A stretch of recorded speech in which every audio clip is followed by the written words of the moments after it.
నేను ఏదో ఒక కులం కోసం రాజకీయాలు చేయట్లేదు ఒకటి. తర్వాత కులాల మధ్య సమానత్వం ప్రతిసారి అదే చెప్తారు, సమన్యాయం ఉండాలి, కులరహితమైన రాజకీయాలు ఉండాలని ఆయన పదే పదే చెప్తూ ఉంటాడు. 2019లో ఏం చేశారు అవతల వాళ్ళు, ఇప్పుడు మళ్ళీ అదే కులం పేరుతో ఒక కాన్స్పిరసీ ఏదో చేయడం, రెచ్చగొట్టడం, ఇందాక మీరు అన్నారే కోవర్టు ఆపరేషన్ అని, ఇలాంటిది ఏదో జరుగుతోందని మీకు ఎక్కడైనా స్మెల్ వస్తుందా? కొత్తగా వచ్చిన వాళ్ళు కానీ లేకపోతే బయట నుంచి ఎగదోసే వాళ్ళు కానీ?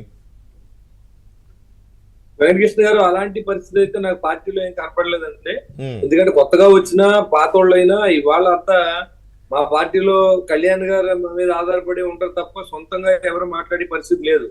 కాబట్టి మా నాయకుడు ఒక ఇన్స్ట్రక్షన్ ఇచ్చాడు, దాన్ని ఫాలో అవుతాం మేము. నేను చెప్తే తప్పు అనట్లేదు. అలాగా ఎలా ఉంటుందంటే, ఇప్పుడు మేము మా నాయకుడి మాట మేము గౌరవించాము, టీడీపీ వాడు కూడా గౌరవిస్తే బాగుంటుందని చెప్తున్నాం. చెప్తే తప్పలేదు, చెప్పాలండి, చెప్పకపోతే ఎట్లా? అదే మరి అదే చెప్తున్నా. మా పార్టీలో వెంకటకృష్ణ గారు, లెట్ మీ కంప్లీట్. మా పార్టీలో ఇన్స్ట్రక్షన్ సీరియస్ గా ఫాలో అవుతున్నాం మేము. అదే తెలుగుదేశం కూడా ఫాలో అయితే మధ్యలో ఎవరు గ్యాప్ ఉండదు కదా అన్నాను తప్ప, దీంట్లో ఏమి వాళ్ళు చెప్పుకొని సీట్ ఎవరో ఒకరికే ఇస్తారు. దీంట్లో 2 పార్టీలు ఉన్నా, 3 పార్టీలు ఉన్నా, బీజేపీ ఉన్నా, అన్ని కలిసినా ఎవరో ఒకరికే ఇస్తారు. మనకు అవసరం ఉంటుంది చేసేది. దానికి అందరు రెడీగా ఉండాలి సార్. ఇప్పుడు మనకు రాకపోవచ్చు, కానీ ఖచ్చితంగా మా నాయకులు చెప్పింది కాదు. ఇప్పుడు మీరు చెప్పేది మీ నియోజకవర్గం గురించి చెప్తున్నారని నాకు అర్థమైంది. ఇప్పుడు ఏ నియోజకవర్గంలోనైనా ఇలాగే ఉంటుంది. మీ 2 పార్టీల మధ్య ఈ నియోజకవర్గం మాకే అని వాళ్ళు అంటారు, ఈ నియోజకవర్గం మాకే అని మీరు అంటారు. ఇప్పుడు గ్యాప్ ఎలా వస్తుందంటే నేను చెప్తున్నాను, అది వేరు సార్. మీరు దయచేసి మీరు ఒక మాట అర్థం చేసుకోవట్లేదు. కొత్తగా వచ్చిన వాళ్ళు చేశారా,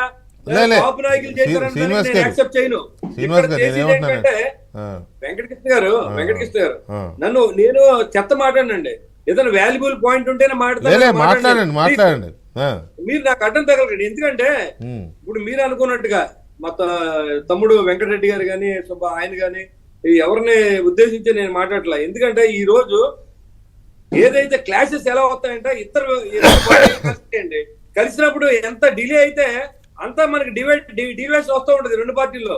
మీరు కనీసం కొన్ని సీట్లు అయినా మనం కనుక ప్రజల్లోకి 100 సీట్లు మీద కలిసి ఇచ్చే ఉంటే ఎక్కడో చోట కంప్లీట్ అవుతూ ఉంటది. కానీ అన్ని చోట్ల స్ట్రగుల్ ఎలాగా మాకు వచ్చిందంటే మాకు వచ్చింది, మా ఇద్దరు కలిసి పనిచేయట్లేదండి.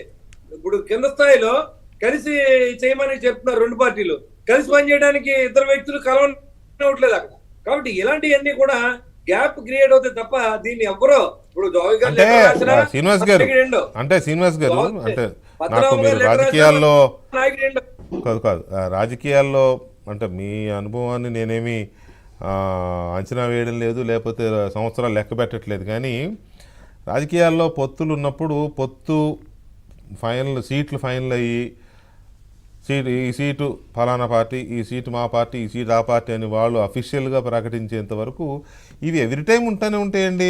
మేము ఎప్పటి నుంచో చూస్తున్నాం. నేనైతే ఒక్క నిమిషం సార్, ఒక్క నిమిషం ఆగండి.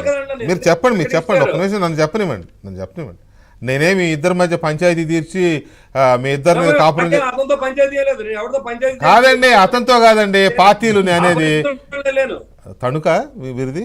అరిమిలి రాధాకృష్ణకి ఒక మాట మీరే నన్ను చెప్పనివ్వండి ప్లీజ్. నన్ను అడ్డుదాకా వద్దన్నారు, మీరే చెప్పనివ్వట్లా. అరిమిలి రాధాకృష్ణకి మీకు పంచాయతీ ఏదో ఉందని నాకు తెలియదు అసలు, అది వదిలేయండి. నేను పార్టీల గురించి మాట్లాడుతున్నా.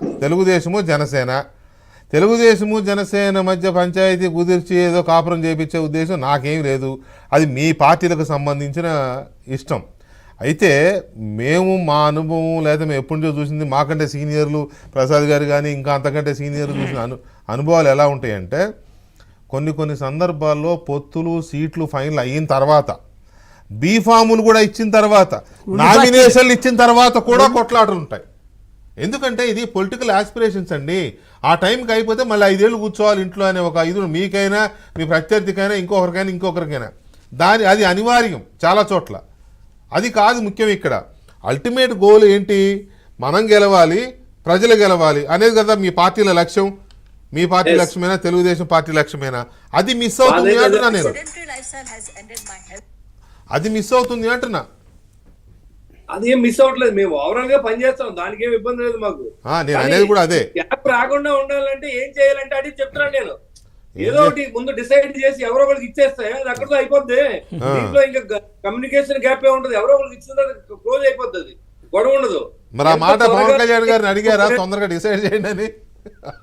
ఏమండి అడిగామండి పవన్ కళ్యాణ్ గారిని తొందరగా డిసైడ్ చేయండి సార్. ఏమన్నారు?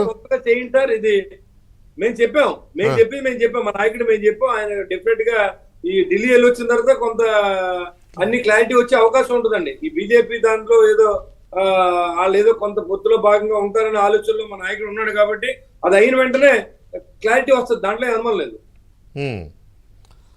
అంటే బీజేపీకి సంబంధించి చాలా చర్చ జరుగుతోంది కదా, దాని మీద ఏమైనా క్లారిటీ వచ్చిందా మీకు? బీజేపీ పొత్తులోకి వస్తుందా రాదా? ఆయన ఢిల్లీ నుంచి వస్తేనే కానీ మనకి ఏం తెలియదు సార్, ఇంకా అది ఇంకా తెలీదు, ఎవరికి ఇంకా ఏం లీక్ చేయలేదు, తెలియదు మాకు.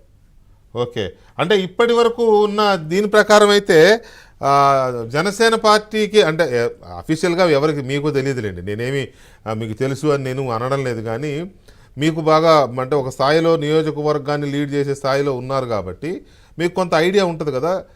జనసేన పార్టీ పొత్తులో భాగంగా జనసేన పార్టీ ఎన్ని సీట్లలో పోటీ చేసే అవకాశం ఉందనే దాని మీద ఏమైనా ఐడియా ఉందా? నేనైతే ఒక 40 సీట్లలో మనం పోటీ చేయొచ్చు అనుకున్నాను సార్.